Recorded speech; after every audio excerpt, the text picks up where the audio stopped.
दोस्तों, आज की इस वीडियो में हम लोग बात करने वाले हैं आर्यों के बारे में और यह जानेंगे कि आर्य किसे कहा जाता था। तो आइए वीडियो की शुरुआत करते हैं। भारत में 850 ईस्वी से पूर्व की जो भी सभ्यता संस्कृति का साक्ष्य मिलता है वह बौद्धिक संस्कृति का साक्ष्य है। उस बौद्धिक संस्कृति के सभी सम्राटों के शासन काल में आर्य और अनार्य का संबोधन मिलता है। उसी आर्य अनार्य के संबोधन को पूर्व की पाली भाषा में अर्यो अनर्यो कहा जाता था। यह आर्य अनार्य बुद्ध की वाणी से गुण से संबंधित था। जैसे अर्यो अठंगिको मग्गो, यानी जो भी भगवान बुद्ध के द्वारा बताए गए 8 अंगों वाले मार्ग पर चलेगा वह पाली भाषा में अर्यो और संस्कारित भाषा में आर्य कहलाएगा। उस आर्य का अर्थ श्रेष्ठ, ज्ञानी, सम्यक होता था। अब ठीक इसके विपरीत जो व्यक्ति हीनो गंबो पौथो जानिको अनर्यो अनथ्य संगीतो, यानी हीन, गंवार, नहीं जानने वाला, अनाड़ी, गलत संगति वाले के साथ रहेगा वह अनर्यो, यानी कि आज की गांव वाली भाषा में अनाड़ी कहलाएगा, जिसे आज की संस्कारित भाषा में अनार्य कहा जाता है। यह आर्य और अनार्य शब्द का स्वभाव गुणवाचक संज्ञा है, लेकिन भ्रमिकों ने आज इस आर्य अनार्य को समूहवाचक संज्ञा शब्द बना दिया है। आपकी जानकारी के लिए बता दूं कि सम्यक अंत संस्कृति के बाद से ही यही आर्य अनार्य शब्द समूहवाचक होते हुए सांप्रदायिक होने लगा। इसी समय में पंथों का निर्माण होना शुरू हुआ था। पंथों के निर्माणकर्ताओं ने भारत की संस्कृति को अपने सुरक्षात्मक बचाव के लिए वर्णागत समाज बनाना शुरू कर दिया था। इसके अंतर्गत क्षत्रिय वर्ण के निर्माण का स्पष्ट साक्ष्य मिलता है, लेकिन पंथों के निर्माणकर्ताओं ने अपने ब्राह्मण वर्ण को काल्पनिक कहानियों से जोड़ते हुए लाखों करोड़ों वर्ष पूर्व का बना दिया। लेकिन वास्तव में ब्राह्मणी वर्णागत साक्ष्यों की प्राप्ति इसी काल से शुरू हुई। भारतीय संस्कृति में पंथों के संस्थापकों द्वारा वर्ण जाति का बीजारोपण हो गया था। अब सिर्फ इसे बड़ा करते हुए पूर्व के बगैर वर्ण वाले समाज को दबाना मात्र था। इसके लिए इन दोनों वर्णों के प्रमुखों ने मिलकर अपने पड़ोसी देशों के मुस्लिम सम्राटों से मिलकर भारत में स्थापित पूर्व की सभी प्रमुख सांस्कृतिक विरासत को नष्ट करवाना शुरू कर दिया। परिणाम स्वरूप आगे भारत पर मुस्लिमों का आक्रमण बराबर होने लगा। मुगल सम्राटों के सलाहकार रहे दोनों वर्णों के लोग काफ़ी धूर्त प्रवृत्ति के सलाहकार थे। इस वजह से इन सभी ने मुगल सम्राटों की आमदनी को बढ़ाने के लिए आमजन पर सांप्रदायिक टैक्स जैसे जजिया कर का सुझाव दिया। अय्याश मुस्लिम शासकों को भी सरकारी राजस्व बढ़ने वाला सुझाव अच्छा लगा। परिणाम स्वरूप भारत के अंदर सांप्रदायिक लगान यानी जजिया कर की शुरुआत हुई। अब मुस्लिम शासकों द्वारा सांप्रदायिक लगान लगाने के बाद भारत के धूर्त भ्रमशीलों में खलबली मच गई। भ्रमशीलों द्वारा इससे बचने का उपाय खोजा जाने लगा। आखिर में धूर्त भ्रमशीलों ने इस जजिया कर से बचने का उपाय ढूंढ ही लिया। उस समय के भ्रमशीलों ने अपने आप को आर्य से संबोधित करते हुए पहली बार उस आर्य शब्द को किसी विदेश के अज्ञात स्थान से जोड़कर मुगल सम्राट को समझाया कि हम आर्य जाति के हैं, जो आपके जैसे बाहरी हैं, हम पर जजिया कर लागू नहीं होता है। धूर्त वर्ण के भ्रमशील आर्य को विदेशी बनाकर स्वयं मुगल सम्राट के जजिया कर से मुक्त हो गए। यह बात मुगल साम्राज्य में हुई। इसी वजह से आर्य अनार्य की प्रासंगिकता मुगल साम्राज्य में ही खत्म हो गई थी। लेकिन मुगल सम्राट के बाद जब अंग्रेजी सरकार आई तो अंग्रेजी सरकार के सामने धूर्त भ्रमशील समाज के कुछ नेता अपने आप को अन्य भारतीयों से सर्वश्रेष्ठ घोषित करना शुरू कर दिए, ताकि अंग्रेजों को यह लगे कि भारतीय राज सत्ता को सुचारू रूप से चलाने वाला अगर कोई है तो यही एक श्रेष्ठ समुदाय है। इसके लिए अंग्रेजी सरकार के समय अनेक धूर्त भ्रमशील परिवार वालों ने पुस्तक लेखन के माध्यम से अंग्रेजों के गुणगान के साथ साथ अपने पूर्वजों को भी विदेश से आना लिखा। उस समय सभी लेखकों ने अपने समुदाय को ईसा से 1500 वर्ष पूर्व के समय में भारत आना लिखा है। अब सबसे बड़ा सवाल यह आता है कि इसके बाद किसी ने नहीं लिखा कि विदेश से भारत आने के बाद हमारे पूर्वज किस अवस्था में, किस स्थान पर और कितने दिनों तक अपना समय व्यतीत किए। आखिर उन सभी लेखकों को अपने पूर्वजों की जीवनी भी लिखनी चाहिए थी। आखिर उनके पूर्वज लोग भारत की सम्यक संस्कृति वाले अनेक सम्राटों के 2500 वर्षों के कार्यकाल में कहाँ थे, किस हालत में थे, किस नाम से जाने जाते थे, उनकी बोली भाषा क्या थी। इतना ही नहीं, इतने बुद्धिजीवी होकर भी गुमनाम कैसे थे। इन सभी बातों को लिखने की किसी भी लेखक ने जरूरत नहीं समझी। आखिर क्यों? दोस्तों, अब सबसे बड़ा सवाल यह आता है कि सभी धूर्त भ्रमशीलों ने आखिर अपने आप को मुगलों के समय में ही अचानक से प्रकट क्यों किया। आगे यह सभी जब अपनी अलग अलग मान्यता अनुसार लेखन करते हुए अपने पूर्वजों के समुदाय विशेष को विदेश से आने की बात कहने लगे तो अपने अलग अलग नामों से लिखी गई पुस्तकों में अपने पूर्वजों के स्थानों के नाम पर इन लोगों में इतनी गहरी मत भिन्नता क्यों दिखती है? क्या इन सभी के पास लिखने का आधार अलग अलग था, या जिसको रात में जो सपना आया वह वैसा ही लिखते गया? यदि किसी के पास लिखी गई बातों का कोई पुरातात्विक आधार है तो बताए।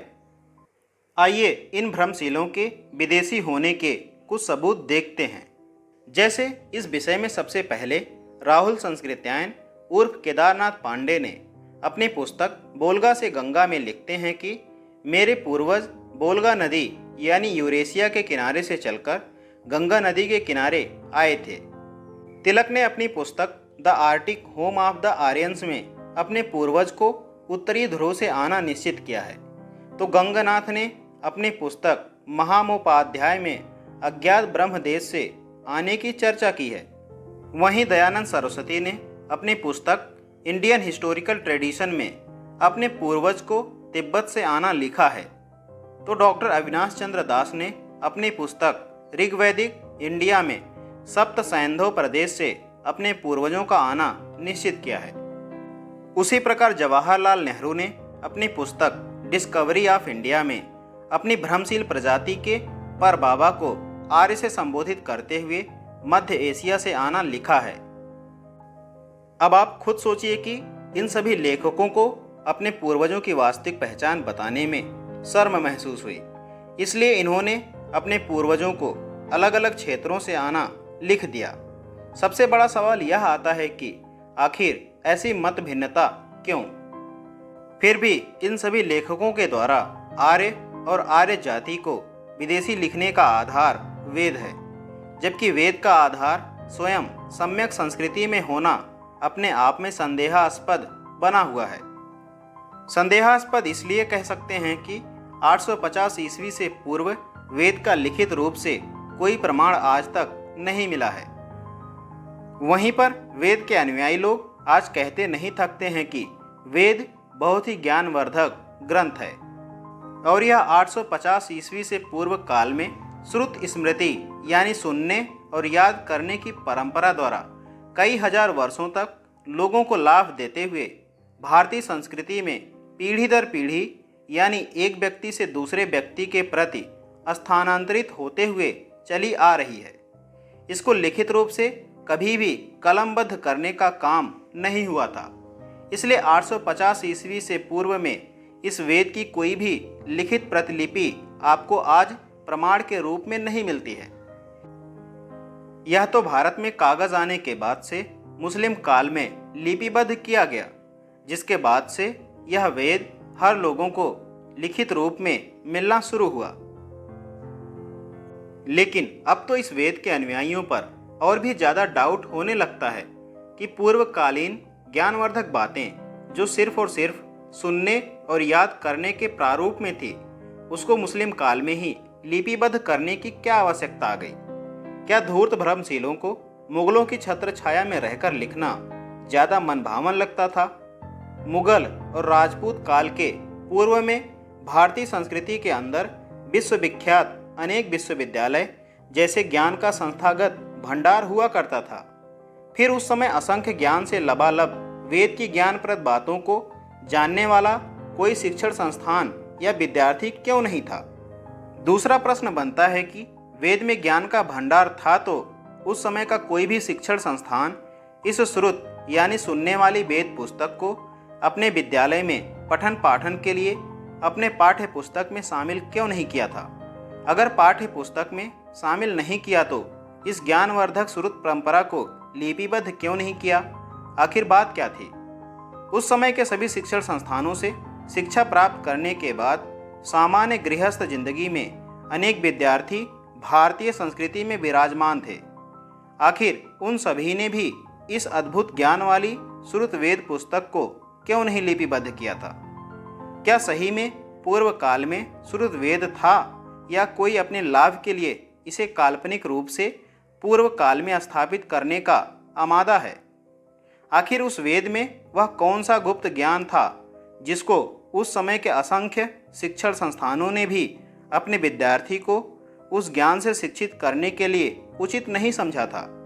इन सभी पहलुओं पर सबसे ज़्यादा संदेह अपने समय के रहे सम्राट बिंबिसार, मौर्य, मिनांडर, कुषाण, गुप्त, हर्षवर्धन जैसे विश्वविख्यात सम्राटों पर जाता है कि उन सभी ने समय समय पर ज्ञान वाली प्रत्येक बात को शिलापट पर लिपिबद्ध करते हुए अपने जनता जनार्दन को लाभान्वित किया। लेकिन इस वेद के प्रचार प्रसार के लिए कोई भी वंश का सम्राट कभी आगे बढ़कर कार्य क्यों नहीं किया? आखिर क्या इस वेद के ज्ञान की जानकारी किसी भी सम्राटों तक नहीं पहुंच सकी थी या उस समय में यह वेद वाली बात ही एक अबूझ पहेली थी? आखिर कुछ न कुछ बात तो जरूर है। इस सच्चाई पर आज तक बोलने वाला कोई नहीं है। इन बातों को लेकर आज सिर्फ एक भ्रम का पुलिंदा बनाया जाता है।